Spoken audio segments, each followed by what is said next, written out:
अस्सलामुअलैकुम रहमतुल्लाहि वबरकातुहू। कैसे हैं आप सब। Welcome to my YouTube channel the English prism. आज की इस वीडियो में हम कवर करने जा रहे हैं नाज़िम हिकमत यार की एक पोइम है हमारे पास, द मिनिएचर वुमेन। अपने प्रीवियस लेक्चर में हमने नाज़िम हिकमत यार की बायोग्राफी को और इनकी एक पोइम को डिस्कस किया है। अगर आप उनके बारे में जानना चाहते हैं तो प्लीज़ हमारे प्रीवियस वीडियोज़ को ज़रूर देखिएगा। स्टार्ट करते हैं आज की वीडियो।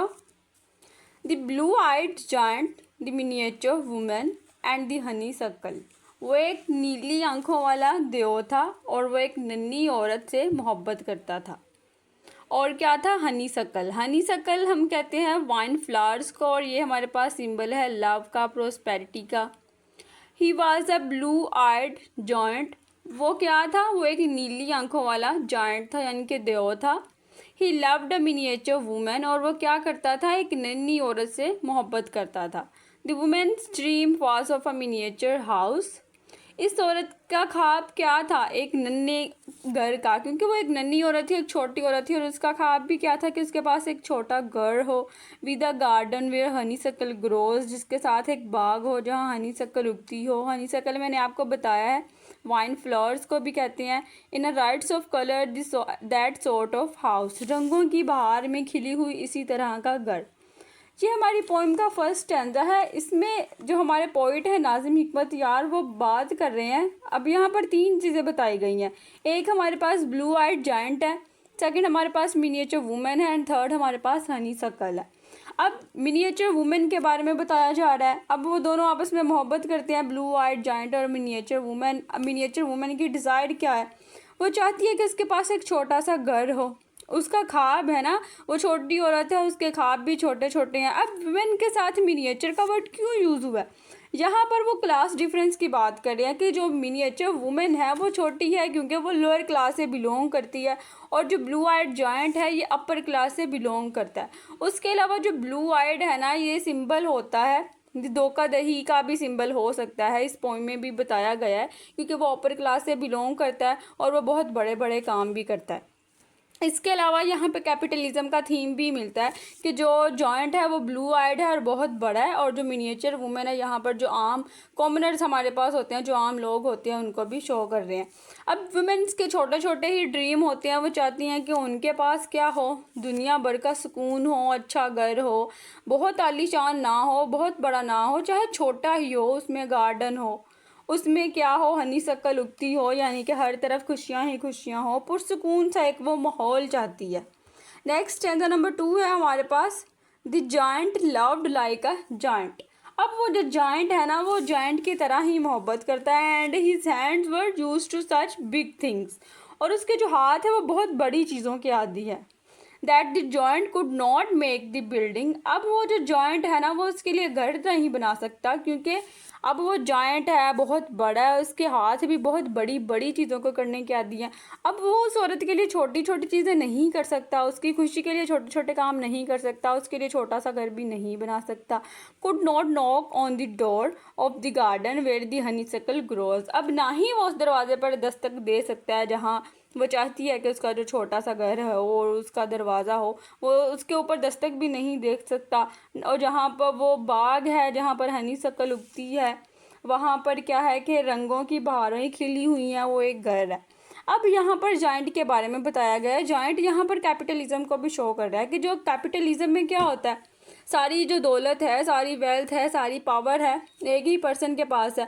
अब कैसे मुमकिन है कि एक पर्सन के पास एक चीज़ है और वो सब लोगों में इक्वली कैसे बांट सकता है? ऐसा पॉसिबल नहीं है। वो क्या करेगा? लोगों की छोटी छोटी ज़रूरियात को नहीं देखेगा कि लोगों की खुशी किस चीज़ में है, उनका घर किस चीज़ से बनता है, या उनको किस चीज़ की ज़रूरत है। हम भी देखते हैं ना, हमारी हुकूमत क्या करती है हमारे लिए। हमारी हुकूमत हमें कहेगी कि मैं बहुत सारे काम करूंगी, तो वो क्या करेगी? हमारे लिए सड़कें बना देगी, हमारे लिए हॉस्पिटल बना देगी। अब ये बात की बातें हैं कि वो हॉस्पिटल कितना चलता है या वो सड़क हमें कितनी चाहिए थी, लेकिन वो तो अपने लिए ये एक बात करके रखेगी ना कि मैंने सड़कें बनवाई, मैंने हॉस्पिटल्स बनवाए। तो यहाँ पर जॉइंट भी यही बताया जा रहा है, कैपिटलिज्म को शो करता है। अब कैपिटलिज्म क्या करते हैं? बड़े बड़े काम करने के आदी हैं, उनको नहीं, यहाँ पर उनका मुफाद भी ये बात आती ही नहीं है कि जो लोग हैं, जो कॉमनर्स हैं, उनको खुशियाँ किस चीज़ से मिलती हैं या किस चीज़ की ज़रूरत है उनको, जो उनको चाहिए। बड़ी बड़ी चीज़ों की इनको ज़रूरत नहीं है, इनको छोटी छोटी चीज़ें चाहिए, उनको छोटी छोटी चीज़ों से ही खुशियाँ मिलती हैं। नेक्स्ट आंसर हमारे पास है he was a blue eyed giant. अब वो जो जायंट है ब्लू आइड है, he loved a miniature women, और वो एक नन्ही औरत से मोहब्बत करता है। अ मिनी मिनिएचर वुमेन, और वो एक बहुत ही नन्ही औरत है। अब वुमेन, आपको पता है लिटरेचर में वुमेन सॉफ्ट यहाँ पर एक टोन में लिया जा रहा है, उसके बाद मिनिएचर वुमेन कहा जा रहा है कि वो एक औरत भी है, ऊपर से वो नन्ही औरत है। फिर यहाँ पे फिर वर्ड यूज़ हो रहा है मिनी मिनिएचर वुमेन, यानी कि वो बहुत ही छोटी औरत है। इसका मतलब यह है कि वो बहुत ही लोअर क्लास से बिलोंग करती है, और वो जिस क्लास से बिलोंग करती है उसके पास अभी बेसिक जो उसके राइट्स हैं वो भी नहीं है, उसकी बेसिक नीड्स भी पूरी नहीं हो रही।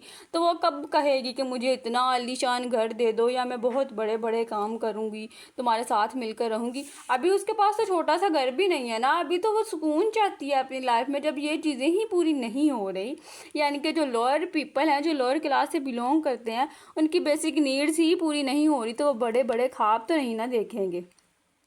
The women was hungry for comfort. अब वो जो औरत है वो सुकून की भूखी थी। And tired of the giants long strides, और वो उस जायंट के लंबे कदमों से थक चुकी थी। स्ट्राइड्स कहते हैं ऐसी चीज़ें जिसमें थोड़ा सा धोखा भी शामिल हो, यानी कि वो जो उसके लंबे लंबे कदम है ना, उससे थक चुकी है। जो वो बड़े बड़े काम करता है उससे थक चुकी है। And by of she went to the embrace of a rich dwarf with a garden where the honeysuckle grows. फिर उसने क्या किया, उसने अलविदा कहकर एक अमीर बोने के पास वो चली गई है, यानी कि उसने उसके साथ शादी कर लिया जिसके पास एक बाग था जहाँ हनी शक्ल उगती थी। In the rights of colours that sort of house, और रंगों की बहार में खिली हुई इसी तरह का एक घर था। अब उस औरत ने क्या किया, अब उस औरत को पता चल गया कि ये तो हमेशा ऐसे ही बड़ी बड़ी बातें करता रहेगा, बड़े बड़े काम करता रहेगा, मेरे जो छोटे छोटे ख्वाब है वो तो कभी पूरे नहीं हो सकते। तो उसने क्या किया है, उसने उसको बाय बाय कह दिया और उसने एक रिच ड्वार्फ से शादी कर लिया। नेक्स्ट स्टैंजा हमारे पास है now the blue eyed giant realises. अब वो जो ब्लू आइड जायंट है उसको रियलाइज हुआ है क्या giant is not even a graveyard for love, कि ये जो जायंट है ये मोहब्बत के लिए कब्रिस्तान भी नहीं बन सकता। इन दी गार्डन वेयर दी हनी शक्ल grows in the rights of colour that sort of house, इस बाग में जहाँ हनी शक्ल उगती है, इस रंगों की बहार में, और इसी तरह का एक घर है यहाँ पर। अब जो जायंट है ना उसको भी ये रियलाइज़ हो रहा है, और वो सोचता है कि क्या मैं इस काबिल भी नहीं हूँ कि मेरे पास ये खुशियों का एक मैं कब्रिस्तान ही बन जाऊँ।